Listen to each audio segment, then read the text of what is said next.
Bujang Senang ini semacam buaya, tapi bukan buaya darat alias mantan-mantan kalian. Sampai ada beredar kabar, ya udahlah ya. Nih, ada seorang raja yang kalau ingin naik tahta, dia harus mengorbankan putrinya yang masih perawan ke ular gergasi. Assalamualaikum bun, thank you banget udah mampir ke videoku ini. Dan kali ini Elsa akan membahas mengenai suatu legenda yang berasal dari Malaysia, negara tetangga kita kan. Karena kenapa gue bahas ini sekarang? Udah ditagih mulu bunda, diteror mulu gue. Karena udah banyak yang neror, jadi yaudin kita langsung mulai aja ceritanya. Passwordnya mana? Meluncur.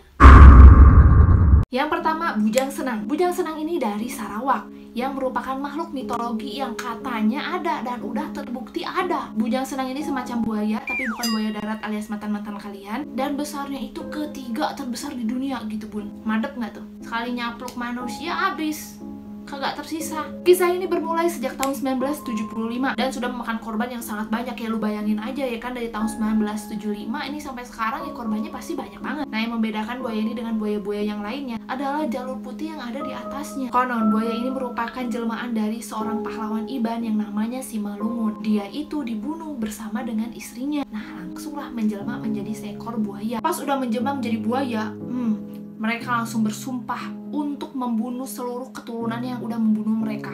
Bayangin, jadi turunan tuh kayaknya disumpah. Tapi sayangnya pada tahun 1992 ada wanita berbangsa Iban yang juga metong nih kemangsa sama si Bujang Senang ini. Alhasil para pemburu dan juga penembak langsung mencari Bujang Senang.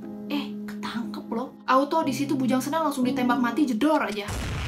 Metong. Dan tengkoraknya ini langsung dipamerkan di Museum Sarawak. Tapi setelah tertangkap seperti itu, ada yang bilang kalau itu bukan Bujang Senang, tapi istrinya Bujang Senang. Jadi Bujang Senang itu masih hidup sampai sekarang untuk menuntaskan itu sumpahnya. Hati-hati pokoknya ye. Yang kedua, Sulur Bidar. Sulur Bidar ini udah kagak asing di kalangan pemancing nih, yang biasanya mancing bapak-bapak kan ya. Dan mereka-mereka yang pada mancing memang suka diwanti-wanti untuk hati-hati gitu. Kalau udah ada tanda-tanda seperti ada pusaran air kecil atau ada yang bulubuk-bulubuk nih, kayak ada sesuatu gitu di bawahnya yang gede banget, langsung deh minggat dari situ dah. Karena itu kekuatan airnya bisa membolak-balikan si perahunya, sehingga para pemancing akan jatuh ke dalam air, ya langsung dimangsa. Ya metong pada saat itu juga. Konon katanya bentuk Sulur Bidar ini itu sangat lebar, tipis bagaikan tikar, tapi kulitnya itu seperti ular. Namun ada juga yang berpendapat bahwa Sulur Bidar ini bentuknya kayak ikan pari raksasa. Yang ketiga, Sang Kelambai. Ada yang berpendapat bahwa Sang Kelambai ini tuh manusia, tapi ada juga yang berpendapat bahwa dia itu raksasa. Ada juga yang berpendapat bahwa dia itu adalah dewa-dewi yang dikirim ke bumi. Nah, Sang Kelambai ini hidupnya di suatu kampung yang ada di Perak. Yang paling terkenal dari Sang Kelambai itu adalah kekuatannya yang bisa merubah apapun menjadi batu. Terkhususnya kalau mengganggu dia dan dia nggak suka, jadi langsung bim salabim jadi batu. Hal ini dipercaya dikarenakan ada sebuah batu yang berbentuk gajah di kaki Bukit Tunggal. Kisahkan bahwa dahulu gajah-gajah ini membuat ribut gitu kan, jadi suaranya itu sangat bising, sangat mengganggu Sang Kelambai ini. Sang Kelambai itu ya kesal dan langsung merubah si gajah itu menjadi batu. Cuman ya memang ini tuh hanya cerita rakyat yang semakin berkembang dari mulut ke mulut dan belum dibuktikan asal mula batu itu tuh dari mana. Yang keempat, orang Bunian. Nih orang Bunian udah pernah gue ceritain di TikTok. Konon katanya orang Bunian ini tuh kehidupannya sama seperti kita, makan, minum, punya aktivitas, bertempat tinggal, hanya saja tinggalnya itu di tempat-tempat yang sepi. Dan katanya orang Bunian itu dapat berubah bentuk, tapi yang paling terkenalnya itu adalah gadis Bunian. Gadis Bunian tuh katanya terkenal cantik banget gitu bun. Sampai-sampai beredar kabar nih. Cadel banget gue. Sampai-sampai ada beredar kabar, ya udahlah ya. Sampai-sampai ada beredar kabar seorang pemuda yang dibawa oleh gadis Bunian. Pas dia udah kembali, udah beberapa tahun kemudian tuh ditanya, lu kemana aja?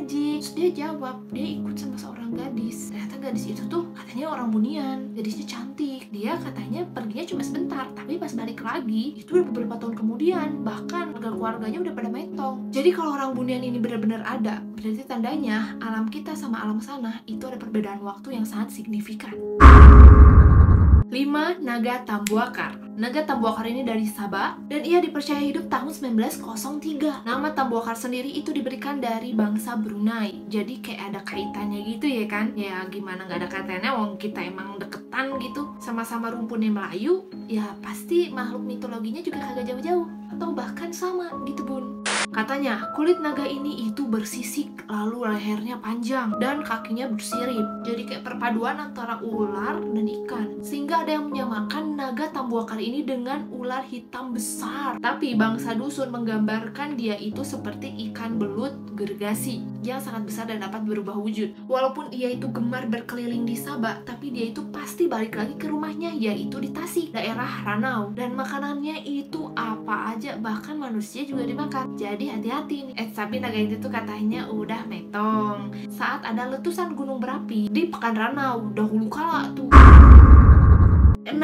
Naga Tasik Chini. Nah, dia tuh tinggalnya di air Sungai Pahang. Menurut legenda itu pada tahun 1970 sampai 1980 bahwa naga Tasik Chini ini merupakan manusia yang disumpah. Naga jantan memiliki sisik emas dan naga betina itu memiliki sisik perak. Dan ada juga naga-naga yang lebih besar dibandingkan naga Chini ini. Jadi naga-naganya banyak gitu bunda. Dikenal dengan nama Sri Gumung, Sri Pahang, Sri Pekan, dan Sri Daik. Nah, konon dulu tuh ada penyelam dari Inggris yang menyelam sungai Chini. Terus dia tiba-tiba pas udah ada di kedalaman berapa meter gitu yaitu melihat 2 mata merah. Dan sejak saat itu dia itu trauma. Dia nggak ngomong tuh berhari-hari. Sampai pada akhirnya dia itu berada di Kuala Lumpur dan di situ dia baru cerita.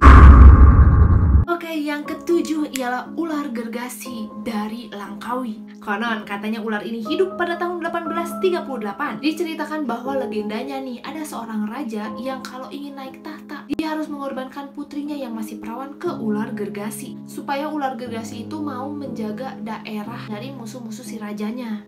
Sampai bertahun-tahun lamanya untuk adat istiadat dilakukan, hingga pada akhirnya ajaran Islam masuk tuh dan membantah semua kebiasaan buruk itu. Ya barulah pengorbanan itu dihentikan. Tapi ular gergasi ini marah dan memakan semua penduduk yang ada di situ. Lalu penduduk-penduduk yang masih ada yang belum kemakan, dia langsung manggil alim ulama gitu deh pokoknya untuk melawan si ular gergasi itu. Tapi sayangnya alim ulama ini tuh malah kemakan juga sama ular gergasi. Tapi setelah makan alim ulama itu, si ular gergasi itu langsung pergi ke hutan dan gak kembali lagi sampai sekarang. Nah, begitulah 7 makhluk mitologi dari Malaysia.